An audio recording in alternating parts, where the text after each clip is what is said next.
This is Including You, the new series from Lead at Any Level.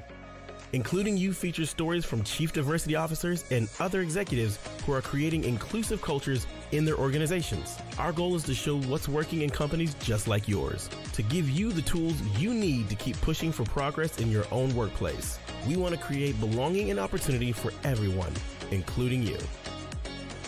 And now here's your host, Amy C. Waninger. Welcome back to Including You. I'm your host, Amy C. Waninger, the Inclusion Catalyst. My guest today is Chief Officer Karrah Herring. She's the Chief Equity, Inclusion, and Opportunity Officer for the Office of Governor Eric Holcomb in my home state of Indiana.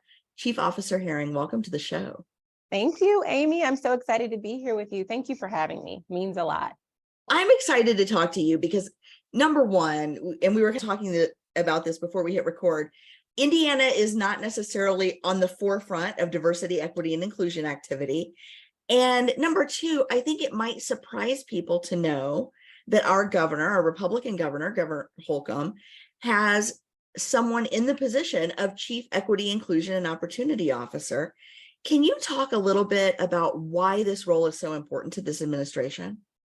I just want to really give kudos to Governor Holcomb and his administration for being so forward-thinking and mindful as to create this role. They created it in 2020, and they did a very competitive search. And I actually was minding my business up in South Bend, Indiana, and got a phone call from someone who was serving with the administration, and they asked me to consider it.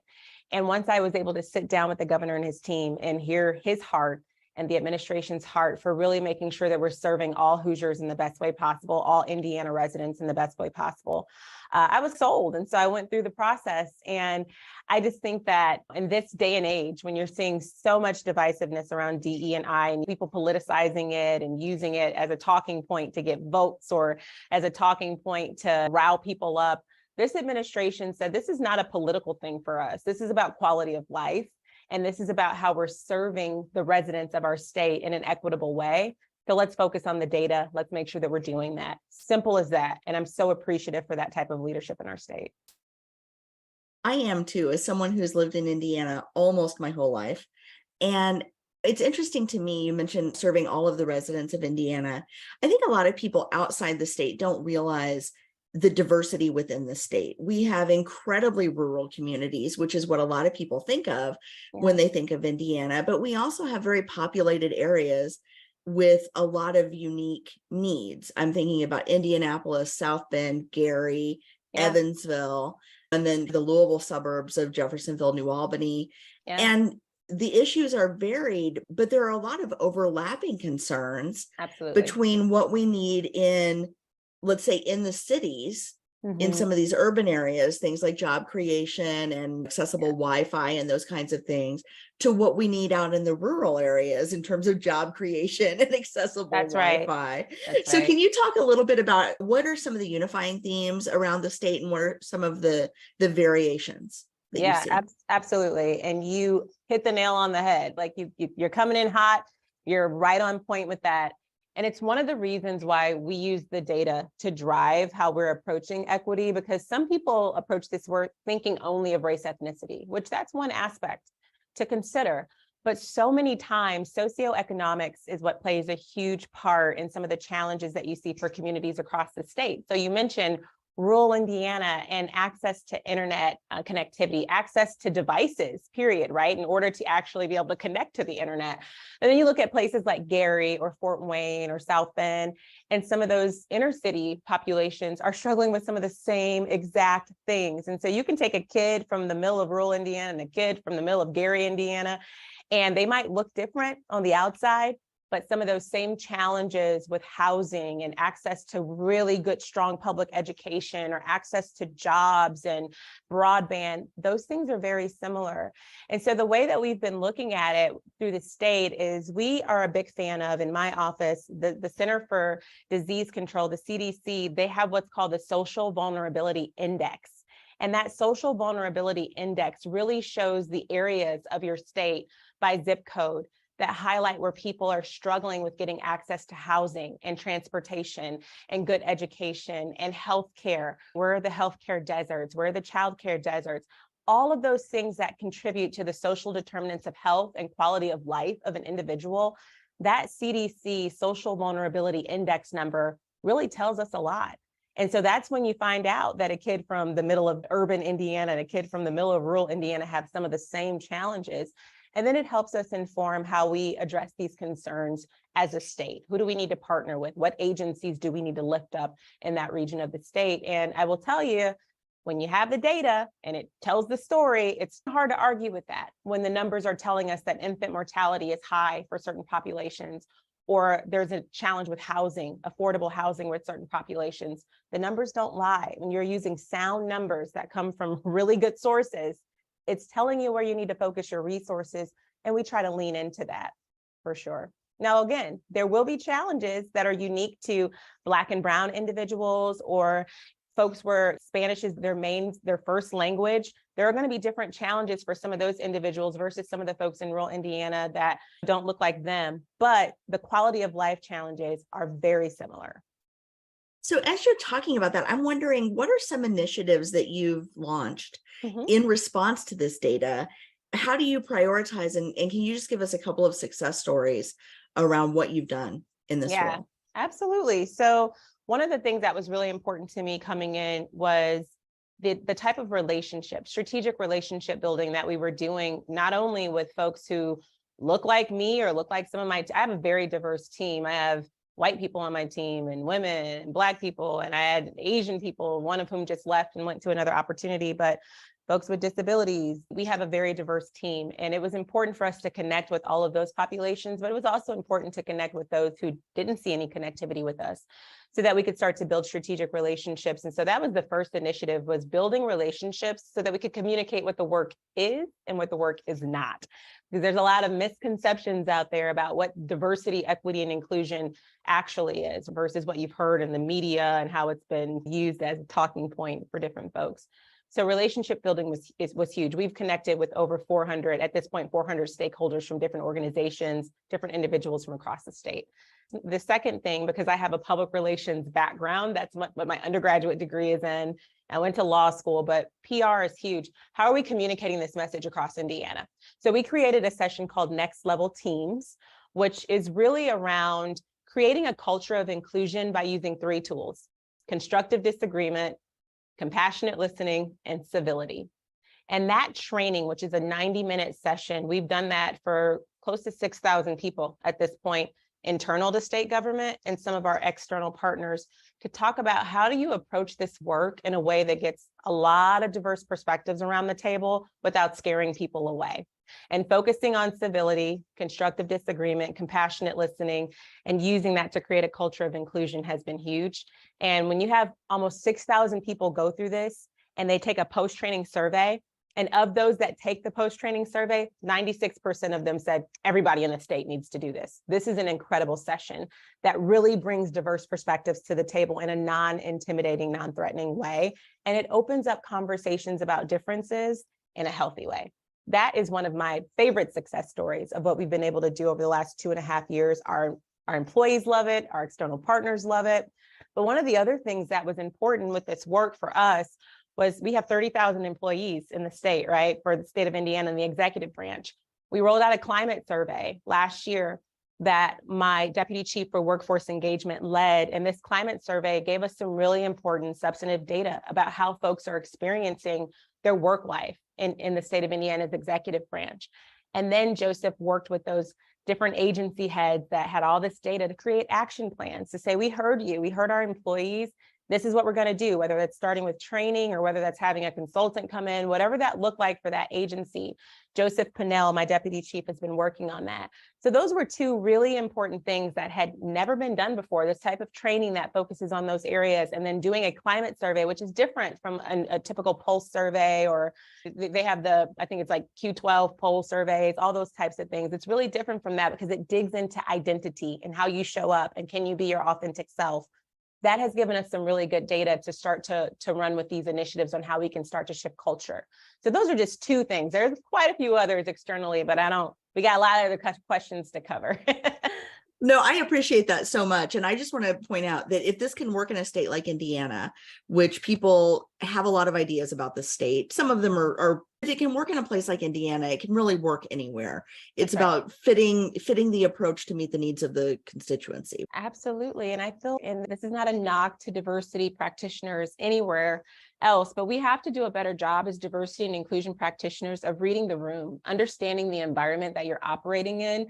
Yeah, there are days, Amy, I want to come in hot. I want to be like, yeah, racism exists, sexism exists, oppression exists, and I want to throw the data and the numbers at them.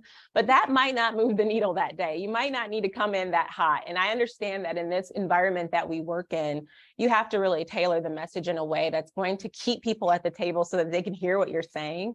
And we've tried to do that pretty intentionally. Now, there are still those who just don't think that this work should be happening. They're always going to be detractors. They're never going to meet you halfway. And we can't worry about those folks. We have to really try to get the ones who are a little neutral on it and pull them into the conversation. And being from Indiana, we have to read the room and we have to do it in a way that gets people on board. Yeah, I call those folks the botherable middle. They don't see a problem, but once they see it, they're willing to take action, or they're willing to change their thinking or change their approach. And I think there are a lot of people in that botherable middle. If we can reach them in the right way. Something you said really spoke to me as a fellow practitioner, and that is that there's always this pull of people who think that you're trying to do too much, too fast, and people who don't think you're doing enough ever. Yep. And finding that balance day to day is such a challenge. It is. I think for all of us in this work, how do you deal with that? Yeah, there's a couple ways. First and foremost, I take my job very seriously, but I try really hard not to take it personally, because as diversity practitioners, when you're hearing all of this noise from the outside, it can really hurt your feelings sometimes. And you start to question yourself and the work that you're doing. And you're like, am I doing enough? Am I doing too much? That's the first thing. I just try not to take it personally. The second thing is I go back to, what was I asked to do by this administration? What did the governor ask me to do coming into this role? And I measure my success based on what my boss has said. What does my boss ask me? Have I accomplished that? Am I on track? And that really helps me to keep my eyes focused on the end game. This is what we want to accomplish as a state.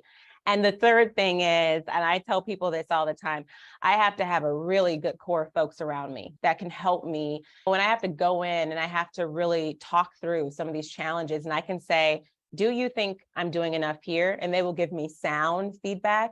I don't have yes people around me. I have people around me that will say, yeah, no, you're not doing enough right now, and you need to do more, or you're doing too much. Maybe you need to scale it back a little bit. I keep those types of people around me professionally and personally, and that helps keep me grounded and on the right track. But it's, as long as the governor and his team are like, you're on track with what we asked you to do, and the people around me are keeping me honest to what I'm supposed to do, I feel pretty good about it.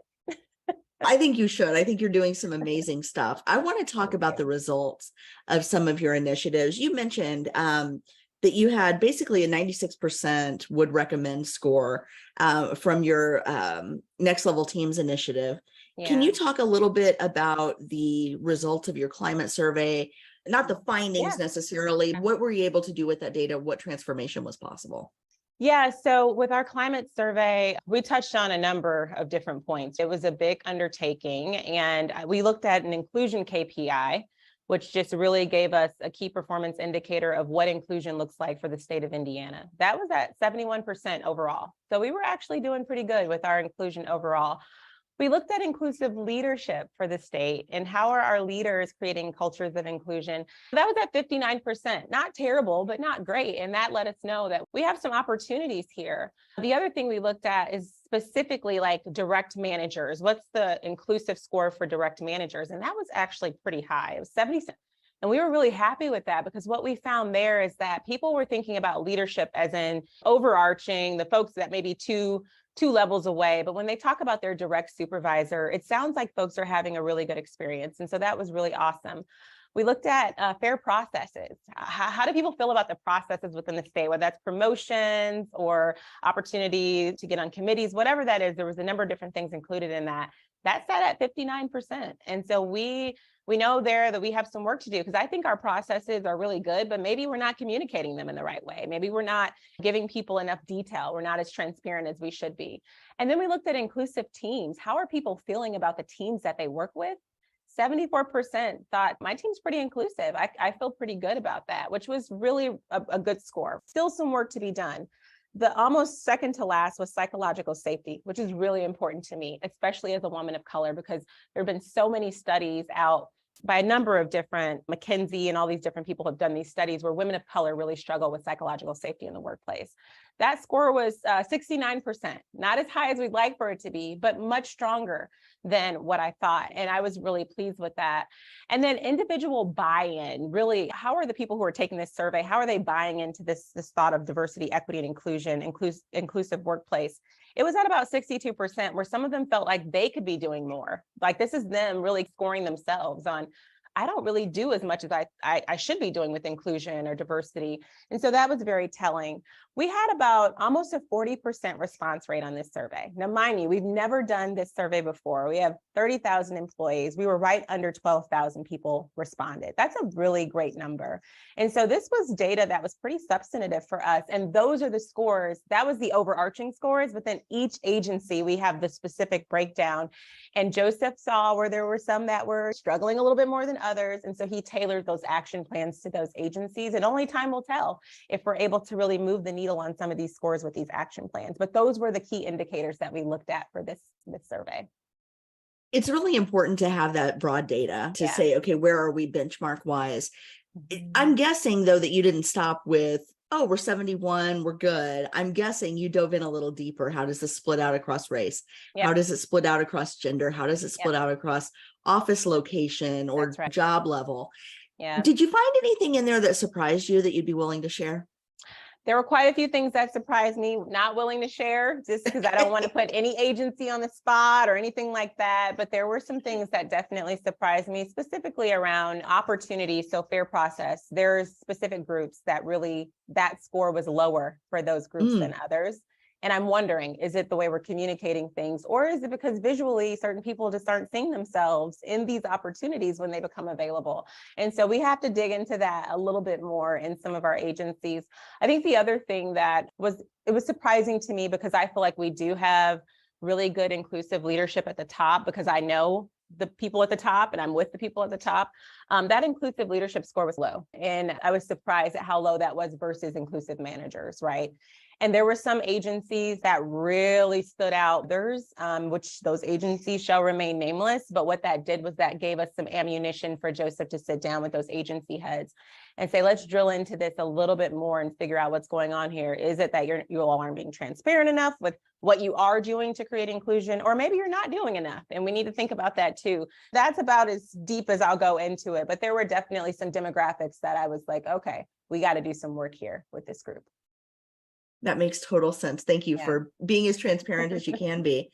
For sure. As I think about the work that you're doing, and I think about where we are in the state, what do you see as next in terms of the evolution of this work for the governor's office? And how do you think that might change as administrations change over time? Yeah, I'm going to be completely transparent with you. The Holcomb administration, all in on this, but I don't know who's going to be next. And I don't know what type of administration is coming in. I am concerned that this work might not continue under a new administration. And I think that would be very disappointing for our employees, but also for our partners across the state who have really partnered with us and bought into this work. We would love for there to be a continuation of this beyond the Holcomb administration. Now, I'll be very honest, I came to work for Governor Holcomb and his team. So even if a new governor wanted to continue this work, I would certainly recommend someone. And I'd love to be a part of the process of finding someone to do it, but it wouldn't be me. But I am concerned that this might not continue beyond 2024 because I don't know who the next governor is going to be. What I do know, though, is that we have ingrained this so deep into the fabric of our state agencies, many of whom will continue this work even if our team is not here, because they now see the importance of it. We've really helped them set up their own structures, so much so that almost every one of our largest top agencies now have their own DEI officer within the agency. And that happened because this role was created, this office was created. We help set the position descriptions for those agencies. So even if we go away, those positions are now embedded into those agencies, which I think is really important. So it is difficult to steer a very large ship in a new direction very quickly, but if you can put all of the right rudders in place, you can keep it on track for a very long time. Thanks. Chief Officer Herring, thank you so much for your time today. Thank you for sharing your expertise with us and giving us a little peek behind the curtain as to what's going on in our state government and my state government, not everyone that's listening, but in the state government, and how this work matters for Hoosiers and for the folks in leadership and that serve our communities. Thank you for having me. And I just want to say thank you to you for elevating this work for listeners to hear about. This work, what you're doing is critical. And those of us that are diversity practitioners in the space, we really appreciate the platform to share the really good things that are happening. So kudos and thank you to you, Amy. Thank you so much. That's so sweet. Thank you. Thanks. If you've enjoyed this episode, follow Lead at Any Level on LinkedIn and YouTube. Then join us for Including You video simulcast every Thursday at noon Eastern. Including You can also be enjoyed each week as part of the Living Corporate audio podcast series, available on all major podcast platforms. Learn more at living-corporate.com. Including You is brought to you in part by Lead at Any Level, a boutique training and consulting firm improving employee engagement and retention for companies that promote from within. Lead at Any Level. Leaders can be anywhere and should be everywhere. Learn more at leadatanylevel.com. Lead at Any Level and its logo are registered trademarks of Lead at Any Level LLC. The views and opinions of guests on our show do not necessarily reflect the positions of Lead at Any Level, Living Corporate, or the sponsors of Including You. That's it for this week's episode of Including You. Be sure to join me next week when my guest will be Sonia